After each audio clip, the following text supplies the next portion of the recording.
Hey guys, in this video, I'll answer the questions I've been getting about making Nigerian meat pie. To make Nigerian meat pie, here are the ingredients you will need. We start by making the filling. Scrape the carrots and peel the potatoes. Rinse them thoroughly and cut into small cubes.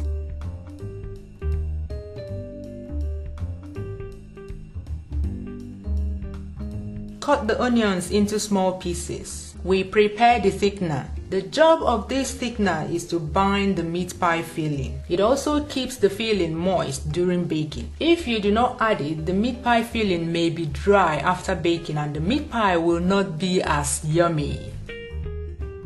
Everything is ready. Pour some vegetable oil in a pot. Once hot, add the onions and fry for a bit.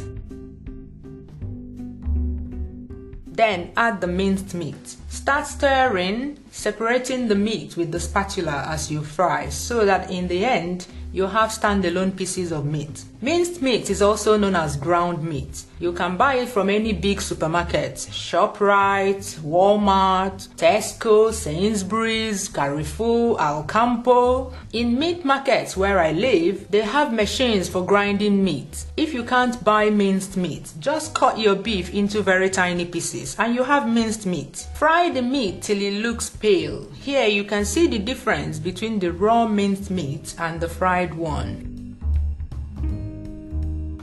Add some water to the same level as the contents of the pot. Add stock cubes and thyme. Cover and cook for about 5 minutes on medium heat. Add salt and the diced carrots and potatoes.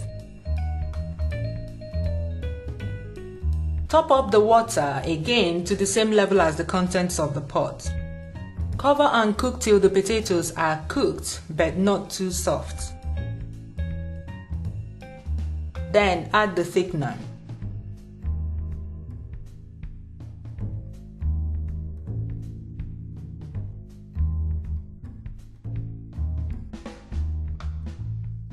Stir, cover and continue to cook. Once it heats up again, stir very well and it's done. You see? Very moist. Set it aside to cool down completely. Next, we mix the meat pie dough. For that, you will need a big enough bowl that is flat at the bottom. It's easier to mix the dough in a flat-bottomed bowl. My biggest glass bowl does not have enough room at the bottom, so I'll be using this one. Sift the flour into the bowl. Sifting helps air the flour and breaks up those lumps you see there. This ensures that the resulting dough is smooth and supple. The best flour for Nigerian meat pie is plain flour or all-purpose flour. Add the baking powder, salt, and mix. I once forgot to add baking powder to my dough, but the meat pie still turned out fine. It was soft and moist. Start adding the margarine bit by bit. Margarine is the best binder for the meat pie dough. I have tried this with butter. I did not like the results. Butter is too greasy, so it weighs down the flour. If you must use butter, use about 300 to 350 grams for 1 kilo of flour. For those in the States, look for margarine or, if you want, butter. There are so many varieties of these two ingredients over there. Pay attention to the noun, not the adjective. So, margarine butter, no. Buttery shortening, no. But you can buy low-fat margarine and so on. You get the drift. Shortening is a complete no-no. Ask a store assistant for help if you are in doubt because it's very important that you buy the correct ingredient. When done, start mixing by hand. Yes, you can use a mixer with a dough hook attachment for this. Mix till you get crumbs. The following 3 reasons are why you did not get crumbs when mixing yours. You used butter or something else. Like I said earlier, butter, lard, shortening, or whatever else you used are much heavier than margarine. They weigh the flour down so you may not get crumbs. If you're convinced that you used margarine, then the margarine was too soft. This happens in hot climates or in the summer when you leave your margarine on your kitchen counter for too long. Ideally, you should bring the margarine out of the fridge and place it on your kitchen counter for 1 to 2 hours before use. You may not have crumbs if you use the mixer. But it's not the end of the world if you did not get crumbs. What it means is that you will add less water in the next step. Once you're happy with the crumbs, start adding water bit by bit and mix till a smooth ball of dough is formed. Now, this is where it gets tricky. I can't tell you the exact quantity of water you need here. I find that I use slightly different amounts of water each time I mix this. So add water till that point where everything becomes an entity without being sticky. If you got crumbs earlier, you will need at most half a normal glass of water. If you already have a ball of dough by the time you're done, then you may need only a few tablespoons of water. You may not even need water, so take a look at your dough and decide the quantity of water you need. Once you can easily roll out the dough without cracks appearing, then you're good to go.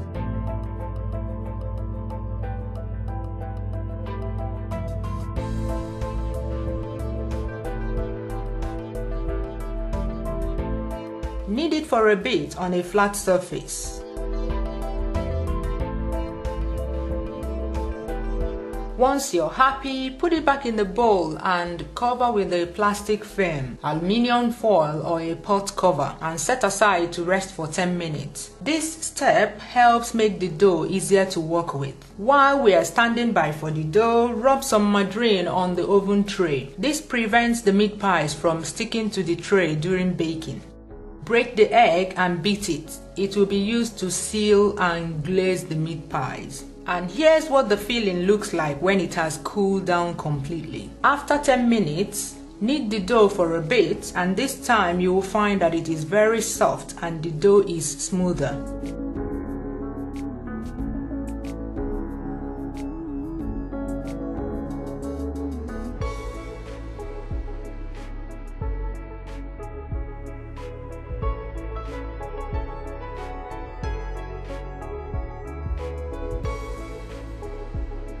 Though I'm aiming for 10 meat pies, I start by dividing the dough into 7 parts. I'll use the cutout from these to get the remaining 3 meat pies. Roll out each one.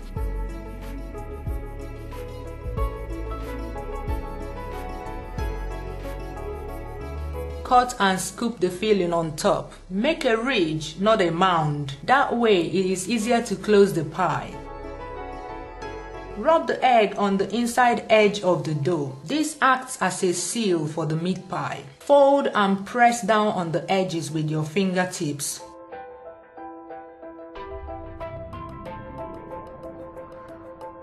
Followed by a fork. When closing with a fork, make sure that the top and bottom flap of the dough is combined. All these ensure that the meat pies will not open up during baking.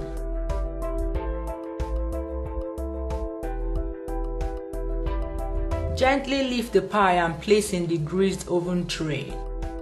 Repeat the process for the rest of the dough, then get the remaining tray from the cutouts.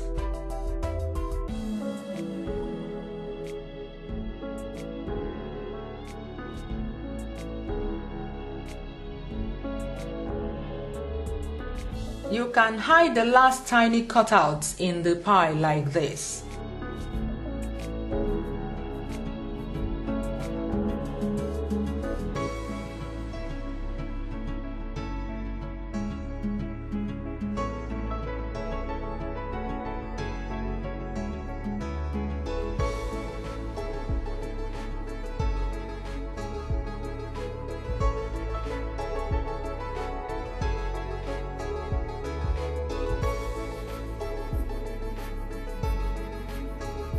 Or you can wrap it up and put in the freezer. This dough stores well in the freezer. Another way I use it up is to make a cute little pie for my daughter. She loves it.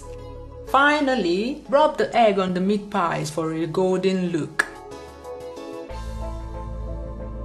Bake in a preheated oven at 170 degrees centigrade or 335 Fahrenheit till golden. This should take about 40 minutes. Once it is light brown, bring it out from the oven immediately, else it will continue to brown and dry up. Serve warm with a chilled drink. Nigerian meat pie stores well in the freezer. Put them in Ziploc bags, store them in your freezer for up to 1 month. To eat, bring it out from the freezer, defrost on your kitchen counter and warm it up in the microwave oven. It will be as good as the day you baked it. I hope you now have fun baking these meat pies. Bye!